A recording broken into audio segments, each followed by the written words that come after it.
Hello and welcome, Exiles, to the Day 2 update to the Luminary Merc bot, which is one of my apparently most controversial builds I've ever played, because for me it's been one of the strongest League Stars I've ever had, but for many of you, you say, hey, this is bait, this didn't work out. Lance, how could you do this to me? You ruined my marriage. Well, let's try to fix that marriage. Let's try to help your build do damage again. There are a lot of things or a lot of issues that could be going on. There's a lot of moving pieces in Mercenary, and I'm going to try to address as many as I can think of in this video, as well as help you guys get your characters up and running for a lot cheaper than you think the build actually costs. Starting with number one, a lot of comments said, oh, but the build won't function without the Lioneye Glare. This is a multi-gajillion divine bow. I'm going to try to showcase a little bit of a test I set up here, which is I have 3 trauma. I chose this boss because the fragments are cheap, and it's a one-phase boss, so we can get a nice DPS test comparison between Lioneye Glare, what my current Merc is having, then we'll swap to a setup with just a rare bow I bought that had a fractured accuracy roll for 10 chaos, and I threw a Zeal essence at it, and then crafted pen, and then after that, we will take it off the good mercenary and put it onto the mercenary that I had SSF found in the video from day update number 1, which is the Merc I used to then defeat this harder Merc, and then we'll try to take apart other ways you can improve the character that I've figured out and I've learned over the past few days. Because ultimately, this League starter was completely new ground for us in a large way because, you know, mercenaries were getting re-added. It was a new ascendancy. We didn't know how much they changed the mercenaries. Stuff like that. So I'm going to try to break down everything here. So starting off with, first we're going to showcase what the current setup is against the trauma boss. And then we're going to try a few different setups and we'll talk about the differences these things make and how necessary or how mandatory is Lioneye Glare. Because I was told from a couple chatters, they said the build does not function without Lioneye Glare. Spoiler alert, that's not the case. All right, jump in here. Keep an eye on this timer. It'll show you basically how much difference the damage is. One thing I want to talk about real quick while we're here is you will notice the AG is going to die pretty early on. Like, I think he might already be dead. He died to 1 shot from the Feared, okay? And this is one of the mistakes I made. 25 seconds. So, as you can see, kill time is pretty fast. The damage is pretty good.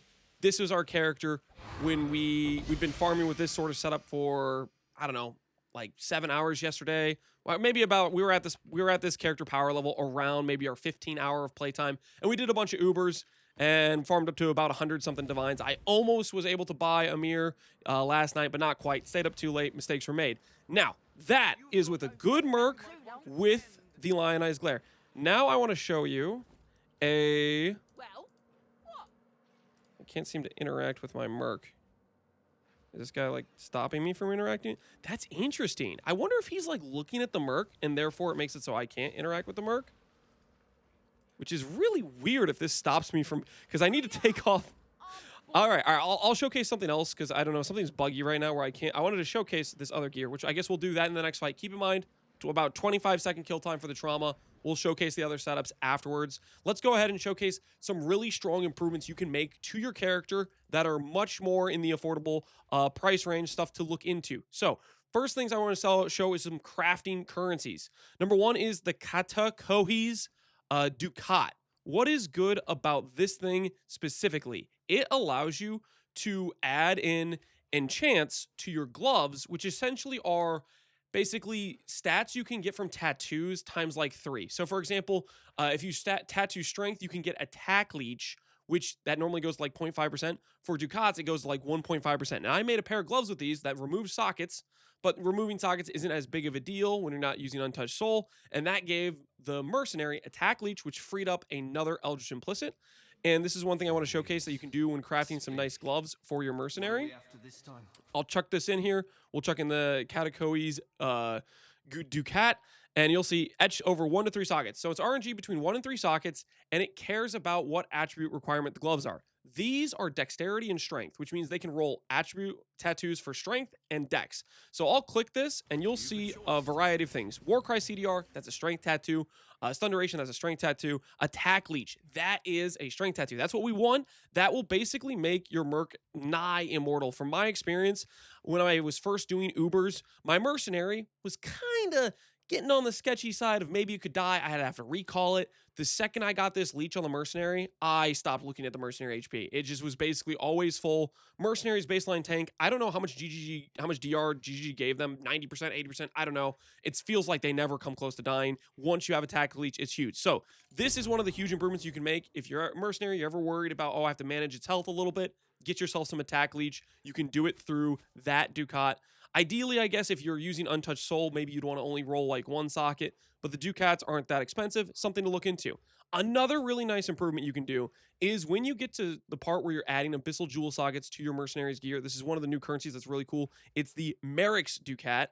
Or Ducat. I'm going to pronounce it wrong, and there's going to be a lot of people telling me how to pronounce it in chat. I'm sorry, or in the comments, I'm sorry about it. This thing allows you to add a modifier to a Murder-Side Jewel, or just any Abyss Jewel, really, and corrupt it. And it gives you 4 options, and it never bricks. This is an extremely powerful currency to basically get you a 5th module. So I like the jewels that go attack speed per crit, and then either a second stat like crit multi, or crit chance, or can you get increased damage with bows? I'm not sure. Flat damage, Ellie's kind of good. Life's okay. They're really kind of immortal, so you don't really need that. But take a look at what happens when I click this. You get 4 options, and you can pick the best option. So like claw attack, claw attack, claw attack. Those don't help me. But down here, we hit flat lightning. And flat lightning can help contribute to proccing a small shock in the enemy, which means we can then proc another ailment, which gives more damage from taming. So we're going to go ahead and pick this up.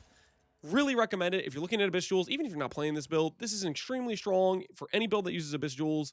Really cool currency, just guaranteed upside. You get 4 choices, very high likelihood you're going to get something useful out of it. So that is the 2 Ducat currencies I want to reference because they're very, very strong for the build. Now, hopefully this guy's done talking to our mercenary so we can interact again with our mercenary. And it looks like we can't. Okay, well, I can open up this way. All right, so anyways, this was the good gear for the Mercenary with Lioneye's Glare. I know everybody says can't play the build without a T0 bow. Let's go ahead and showcase what the build looks like with just a regular old bow. I worked through a few options in my mind, which is like, okay, you could use Chin Soul, which has a 50% more multiplier, or you could put on Untouched Soul and get way better pen. And I think the answer is actually Untouched Soul, get way better pen. And then for your bow you give it a bow that focuses on giving accuracy, attack speed, and crit chance. Now, I only rolled this with 1 Zeal Essence, so I didn't get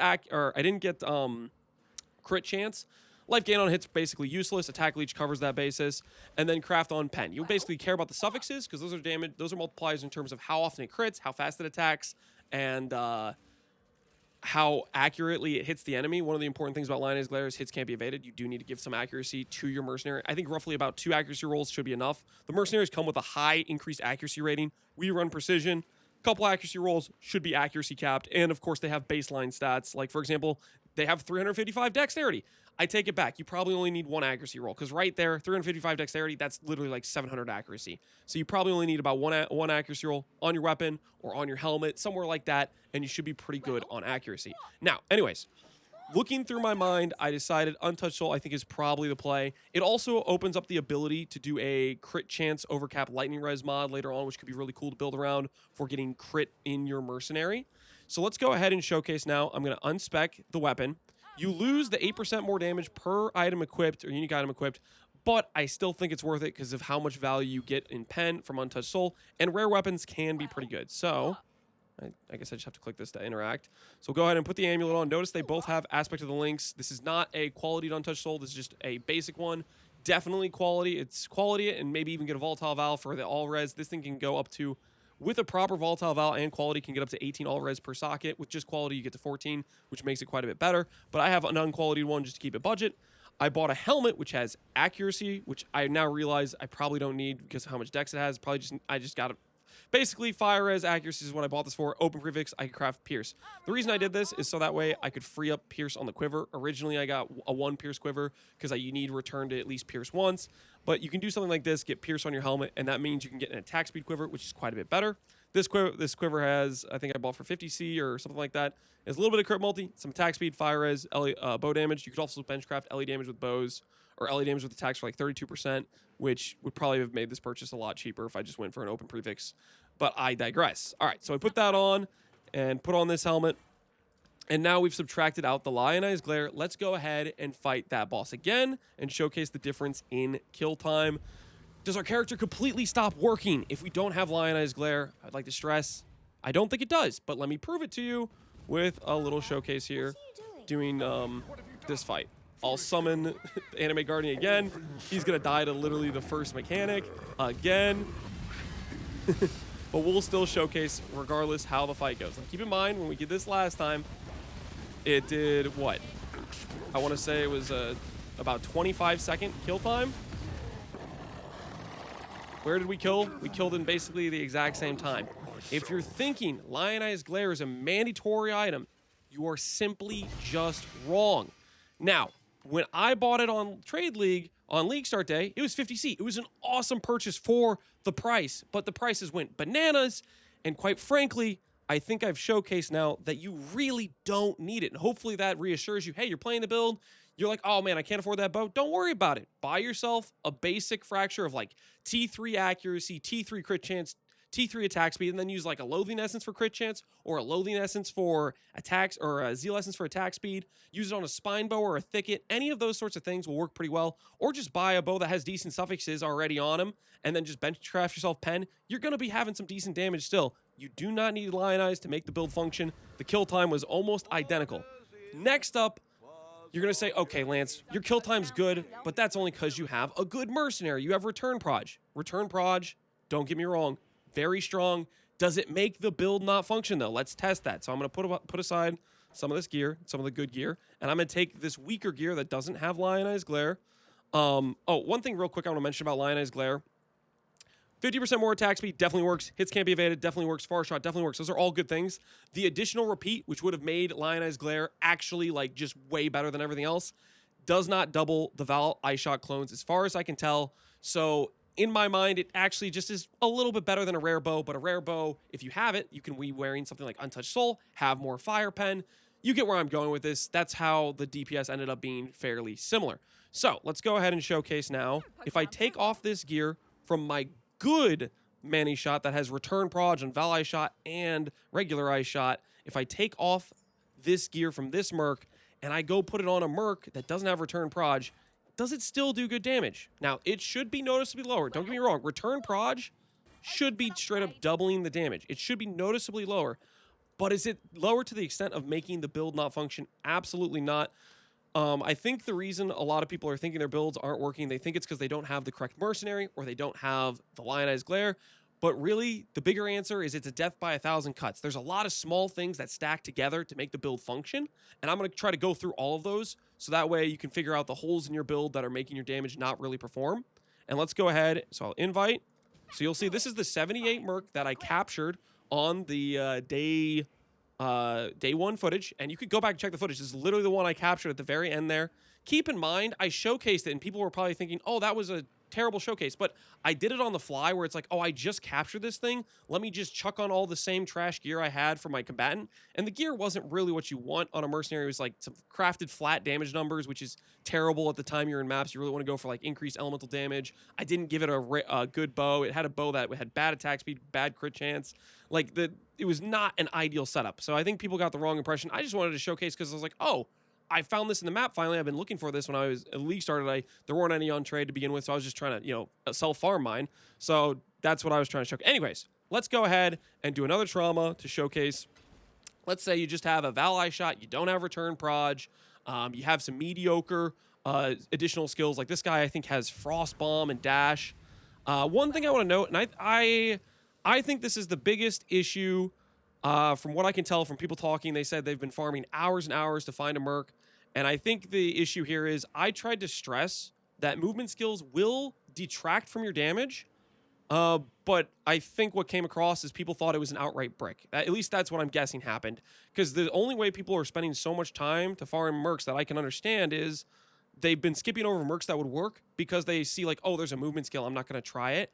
And a lot of these, like with Blink Arrow or Dash or stuff, they can still work because these movement skills have cooldowns, which means they only use it like once every 6 seconds or once every 8 seconds or something like that. It's not ideal, which is what I was trying to stress. Like you'd rather have an aura so they don't even have the chance to use these abilities or get distracted. But it doesn't brick the Merc. Sorry about that. I got a phone call from my wife, but we're back now. And let's go ahead and showcase the weaker version of the Merc that doesn't have Return Proj with the weaker gear. This kill time will be noticeably smaller. Don't get me wrong. Return Proj is the difference in straight up doubling your damage. It is very, very important, okay? Another thing I want to note about this boss that I didn't notice earlier is if the kill time goes longer, he'll summon those bubbles, and these bubbles actually turn off recovery. So this is one of the scenarios where you probably could lose your Merc, which I almost just did there. Because if they spawn in the bubble, it turns off their recovery. So be careful of that. That was almost really awkward. Anyways, make sure they're not in the bubble. And then the kill time looks like we're going to be about 2.5 times slower. You know, worse supports, worse skills. Don't look at that. Don't look at that. Okay, that's embarrassing. That's embarrassing. I don't know. What was that? That was an illegal move, I'm pretty sure. Can I not re-enter? Oh, I can't. Okay. Okay, well. Okay, a little bit of egg on my face there. I thought he was slamming one direction, but he hit me. I don't know. Anyways, listen, that guy hits hard, okay? He hits like a friggin' truck. That should showcase the kill time. It was closer to like a 50-second or minute kill time, obviously, because we don't have return proj. Does it make the character non-viable? Absolutely not. That is an uber trauma boss. You know, some of the hardest content in the game. The Ubers are way, way tankier than like T16 bosses, T17s. But comparatively, you'd still be bankrolling that content. This is just a start point. Because Manyshot, now that we're about around day 3, day 2 or whatever into the league, if we go to buy Manyshot now, let's see how many are on trade. Yesterday, there weren't many on trade, okay? And they were probably pretty expensive. Today, you go on there, and, well, let's check without Icicle Rain. To be fair, Icicle Rain is a pretty... I mean, it's doable. It's still a decent Merc, but without Icicle Rain, okay, it's like 40C for you to get a non-Icicle Rain, which is essentially what I have on my character right now, is I have a non-Icicle Rain situation. Hypothermia, elemental damage, those are good supports. Return proj is obviously the go-to thing, but I'm guessing that's what would make the thing way more expensive. Something you can... I don't know how... Okay, I'd have to like do the search thing where you go like this, and then I'd have to exit out and stuff, and then click return proj. But the point is, you have a start point that should work really well, but let's get to how are you playing this and not having a good time? Where are the death by 1,000 cuts? And I'm going to try to go over various sources of increasing your damage, making your character better and better and better, where you can make this character start obliterating some T16s without having a overpowered, like, insano return proj Merc, without the Lioneye's glare, stuff like that. So, first things first, every gear piece on the Merc matters quite a bit because you can get things like attack speed, you can get things like percent damage increases, you can get things like pen, you can get things like action speed. All of these things are essentially damage multipliers to your mercenary. Your mercenary doesn't have a tree that you can modify for the specific stats you want. The tree is the gear you are giving the mercenary. And I want to emphasize a few different places where you can get massive damage increases.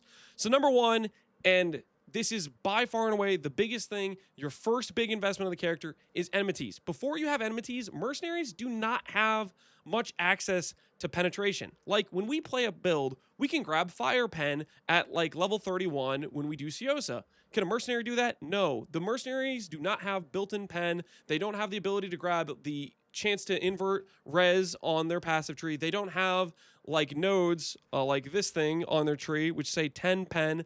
So whenever you run into a monster which has a bunch of res, it's pretty hard for a mercenary initially. That's where you run into the situation where it feels like your build does no damage, is specifically res monsters, which is why we started off with a res curse. And it's why enmities is such an important improvement and where you should farm your initial currency for your big upgrade. Now, I say big upgrade, and this is very key because it's not your first upgrade. And this is the thing I think hurts a lot of people, is they start just putting together currency rather than getting a bunch of small upgrades first. What do I mean by small upgrades? Because small upgrades make a big difference. For me, when I was about to enter maps, I had farmed a few chaos from doing the league mechanic. And what did I spend those chaos orbs? I spent them on basically 2C rares on like my helmet slot, my shield slot, my ring slot, Censure of Benevolence, my glove slot, my boot slot. All of these items I bought on day one before I entered maps that were just basically 2-3C snags here and there with important stats, ideally life and light radius on your rares, and then on your other items, life, and fixing your resistances. This does a couple things. It makes your character not be squishy, because you enter maps with 5k life instead of like 2.5k life. That's the difference in having life on your gear and not having life on your gear, something like that. Also, we'd had Belly of the Beast before Calm's Heart, which was a really nice cheap upgrade. Number 2 is it light radius on rares scales your flame link effect. If you have given your Merc bot a badly scaled flame link where you don't have a bunch of light radius, it has way less flat. That's the difference of them dealing half the damage, something like that. Also, a rare with light radius before Nycta's Lanterns goes pretty hard. Also, you can go if 15% plus +1, if that rare weapon with 15 and +1 is too expensive, 10% and +1 is pretty good as well, or just outright 15% with no +1 works as well. I started with a +1 and 10% because that was one C on trade and there was quite a few of them, whereas the 15% +1s were listed for 10C at the time, and that was just out of my budget. Now, let's go ahead and talk about some other things that really matter and could be very cheap for you to upgrade if you're working on an absolutely strict budget. And number 1 that I want to point out actually is something I should have purchased beforehand, which I apologize for not doing, which is a Void Eye.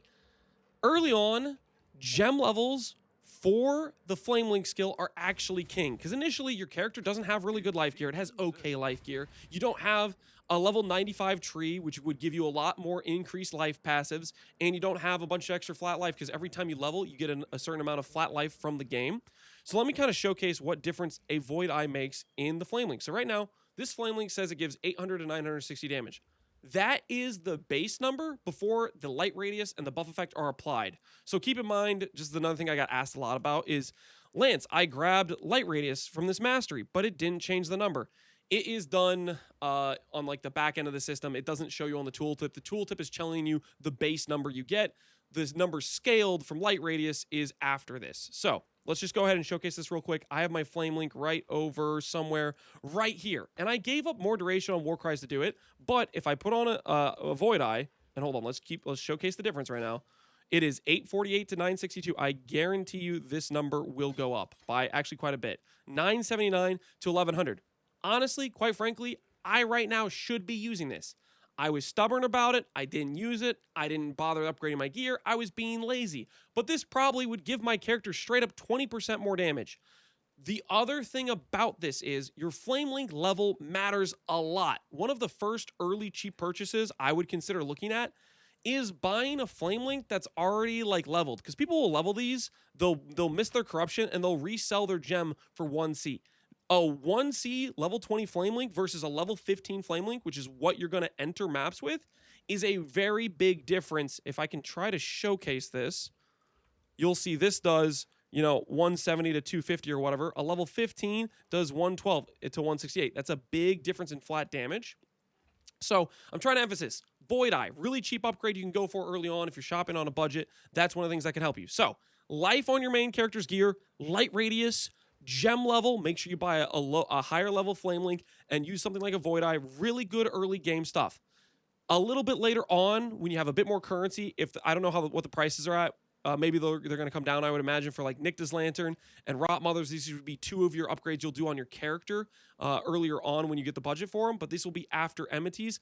Huge light radius, fix your Chaos Res, fantastic items, but that's something you'll do after you start working on your mercenary gear, specifically towards doing something like an Enmity plus a Untouched Soul. Now let's talk about the mercenary gear, because this is the other part where I think people are losing a lot of damage.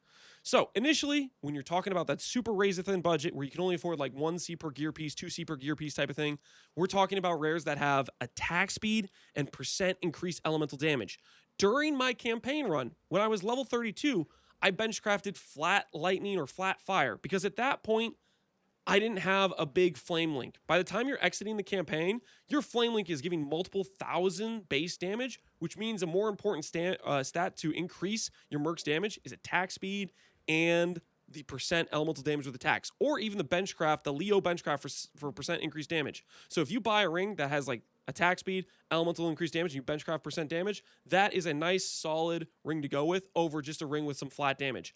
I saw a Reddit post where a guy said, hey, I have 1100 DPS bow and my build does bad damage in T16s. The Luminary is hopeless. The biggest problem I'm guessing that this guy had is he thought the flat damage mattered way more than it did, because when you start scaling this character up, that 1100 damage you have on the bow, you might have invested a lot to get a really good bow in terms of the flat damage, but it was completely the wrong prioritization because attack speed, increased damage sources, all those things matter a hell of a lot more considering how much flat damage you were giving the mercenary. Not to mention, enmities is fire specific. So like, let's say you have a bow that has a huge flat lightning roll. That lightning is getting cooked by the enemy's lightning resistance. Whereas if you give a bow a decent fire damage roll, that's going to be a lot more impactful damage because it's penetrating through that resistance. The difference in 200 pen on a 50 res target is the difference in having 100 damage deal 50 damage or having 100 damage deal, what would that be? 250 damage, I believe. So it's like a 5x difference in value between like a fire roll and a lightning roll for how much damage is getting through. So hopefully that makes some sense. Next up, I want to talk about other gear pieces that can give you attack speed. Gloves, Essence of Zeal, Deafening Essence of Zeal, couple Chaos gives you an 18% attack speed. You could do this with a fractured fire res roll or a fractured roll with accuracy on gloves. A lot of those could work. Obviously, late game here, I have an Abyssal Socket fracture. Don't force an Abyssal Socket early. This is something you want to work towards when you're getting more min-maxed. Speaking of fractures real quickly, when you start crafting your own gear, the fracture from the ship it rolls the thing twice. Very nice to look into. Something to consider, but I'm not going to go into that too much because that's more of an in-depth thing. And I don't want to get into that right now. So let's talk of another thing about the gloves that's very important is Rage on Hit. Rage on Hit, roll with Embers. This will be one of your more expensive, cheaper investments, but it's 30% more damage from Rage, and I'd highly recommend it. It's something you want to look for. Pinnacle and unique versions of the mods work. We, the player, are considered a pinnacle boss. I mean, it makes sense. We've killed pinnacles all the time. So whenever you can roll like Grand Ichors or Grand Embers, those are actually great because they can roll pinnacle and unique mods, which are quite a bit better. So those things to look for. Another thing you can get is you can get exposure. You don't need that if you have the exposure mastery, but if you get it, then it allows you to chop out the exposure mastery and put that passive elsewhere. I personally am going to go for the like pinnacle version of Pierce eventually, so that way I have like 3 Pierce instead of 1 Pierce, and the clear will get way better for denser packs of monsters. Excuse me. And then, of course, we have the attack leech that I mentioned earlier, which will help keep your Merc alive. So that's some glove implicit stuffs. Boots implicits, looking for action speed is a multiplier to how fast your Merc does things. Outside of that, early on, you'll probably just be going for some like res. If you get the Onslaught, Benchcraft Onslaught mod, that'll give your Merc Onslaught throughout the map, but you can also give Onslaught through Center of Benevolence or Onslaught through a Forest Warrior. Real quick, Forest Warrior and Frenzy Monkey, these are Act 7 Carnage Chieftain, and this you can buy off trade, just a regular Forest Warrior. It doesn't have to be perfect. Regular Forest Warrior gives Onslaught and Coal as well. Those are the 2 Spectres we are using for a nice little damage multiplier. Okay, let's talk a little bit more about a couple other gear pieces while we are on the subject. Body armor. If you can get it, the unique Frenzy mod would allow you to replace the monkey. So technically the monkey is redundant and get you a different damage specter, something I will look into eventually, but I just haven't done yet. And then quiver, very important. Attack speed, crit chance, crit multi, increased damage with bows. You can benchcraft increased elemental damage with attacks. Quiver is a huge damage slot for a lot of increases to attack speed. Elemental damage is something you want to look into. Again, I want to stress, take the time, shop around for 1 to 2C to 5C items that you can fill all of these rare slots. The most important thing early on is getting some baseline things, because I'll put it this way. Ring, a rare ring with elemental damage and increased damage and attack speed, that's 7% attack speed and like 60% damage. Quiver can have about 25% attack speed and about 80% damage. Gloves can have about 15% attack speed. You can have damage while leeching. You can have 40 to 50% increased elemental damage with another benchcrafted 17% damage there. You start adding these things up, and you're looking at like 400% increased damage through a lot of these rare sources of just cheaper items with like 1 or 2 stat items. And you can get attack speed on top of that. That equates to like 50% attack speed. When your baseline Merc's damage is like he has 200, 300% attack speed, and you give him 400, 500%, that's a huge increase in his damage, as well as the attack speed. These are things that you can do that are a lot cheaper to get your initial damage online. I want to stress, life and defensive gear is not so important to Merc's. Merc's baseline tank is kind of insane. Okay, so that covers, I think, most of the rare gear, attack speed, crit chance, benchcrafted crit, LE damage or LE pen, and then you want basically 1 to 1.5 accuracy rolls, and you should be fine on accuracy. Now let's talk a bit about when you are getting a little bit more invested and you're talking about enmities, you're talking about the taming, you're talking about untouched soul. Let's go ahead and look at some of the prices of these items. These are very, very big for your build, and they will essentially take your build from being able to crush, let's say, yellow maps and kind of do red maps to being able to crush red maps. So untouched soul, very common item. This shouldn't be a problem for you. It should be, 5, 10C, very cheap. You can just use one before you even have Catalyst. Eventually, you'll want to Catalyst this, and you can get it up to 14 with just Catalyst. This is a Volatile Valve one, which this guy is way overpricing, I think, unless Volatile Valves are worth a ton, which I don't even know if Volatile Valves are worth, but get an Uncorrupted one and just get yourself a cheaper enchant like Aspect of the Lynx, and you're off to the races with this. Taming. This thing right now has a recipe. Oh, and it's actually really cheap. Okay, scratch the whole buying a 5C rare ring. Buy yourself 2 tamings right away. Just get the ascendancy. Like, this is gonna beat a rare ring pretty handily. I didn't realize it was already this cheap. If you want to get this a little bit cheaper, or you want to fish for good rolls, something you can do is you can buy the Respite div card. You can buy as 10C a pop. Then you can buy the other 2 rings, Barracks Pass and Barracks Grips. You can do the vendor recipe yourself. And that's a way where you could technically try to divine the taming to get different results. Something you could look into. Another thing about this is enmities. And this is a really cool thing I want to stress about enmities. Is you will notice there is a very wide roll range. 74% reduced fire resistance versus 65 is the difference in like having 30% more fire res, which is a lot more pen, essentially. But the res rolls, you're going to notice, are way more expensive for the good res rolls. So I want to shout out a quick tip here. If I can try to... Let's see if I can get this to search correctly for the perfect roll. So you'll see the perfect roll is 65 divines. The difference between a perfect roll and a budget roll is like 4 divines difference. I want to shout out something that's pretty cool for trying to get a good roll, but on a cheaper budget, is if, let's say, we buy this one for 230, which is about 2D, 4D less than a maximum roll. There's actually a very, very cool thing you can do is you can divine uniques with the Sovereign. And this allows you to pick from 4 different outcomes. So if I put this in here, this is only going to cost me... Okay, hold on. I was going to say this is about 3D cost because I bought the ring for 2D and I'm spending 1D here. This is just something you should do when you're thinking about getting a little bit more min-maxy with it. Let's go ahead and buy some of this stuff. Just going to not run out real quick and then I'll showcase this. Okay. So if I go over here to the sulfur, speaking of which, one way to make some really early currency, run this league mechanic. The sulfur sells. This crafting is very useful.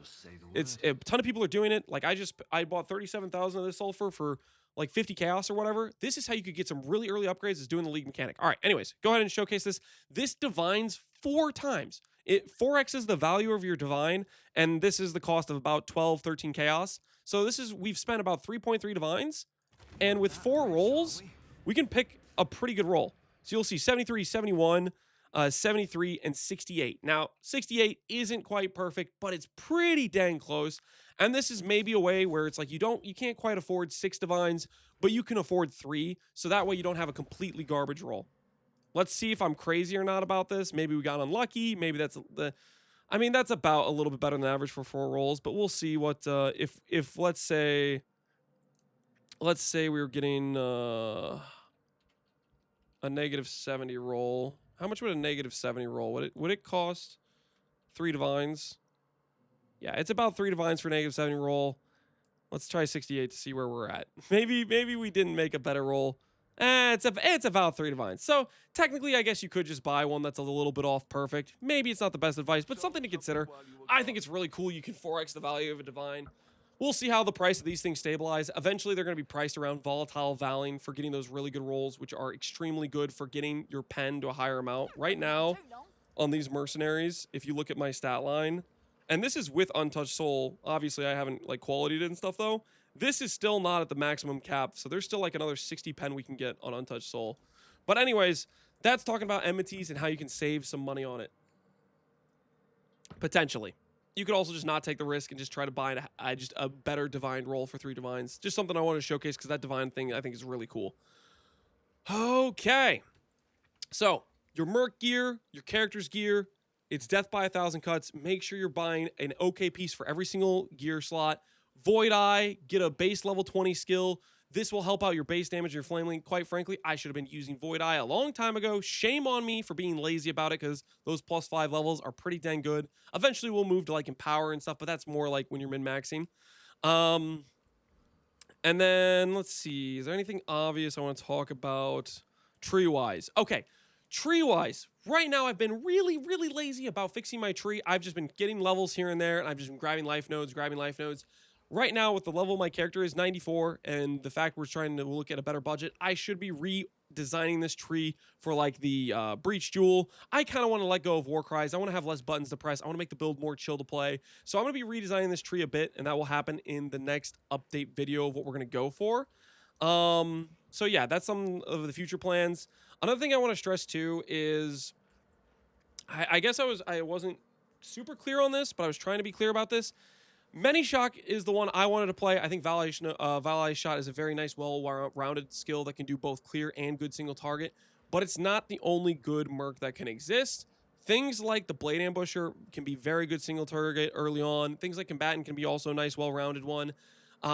This is something I wish I could have tested more to tell people exactly, hey, this set of skills is very good at this point in the progression. So next league, when we're prepping for next league launch, I want to update this guide. I love this as a league starter. The biggest issue was getting the mercenary. For a lot of people, they spent hours, and I'm guessing within those hours, they probably had some good mercenaries that would have been killer during the campaign, but because we couldn't test it, and we couldn't say, hey, this Merc with these skills are really good, use it, no one knew, and then you'd probably just skip over the Merc, and you probably missed out on a lot of Mercs that could have got you up and running way faster. And so that's something I'm going to look into next league for when I'm like prepping this for a league start, because we'll actually be able to play with the character and test out different Mercs. And I'm really excited for that, because I have just really enjoyed this league starter. It's really chill to play. You get to shield charge around. You get to invest most of your tree in just being defensive, getting like block or getting life scaling, getting regen. And it's a good vibe. I feel bad for those of you who had a rough experience. I wish I could have had more information going into the league start to make the guide better, cover more Merc scenarios that would work, so you had less resets necessary.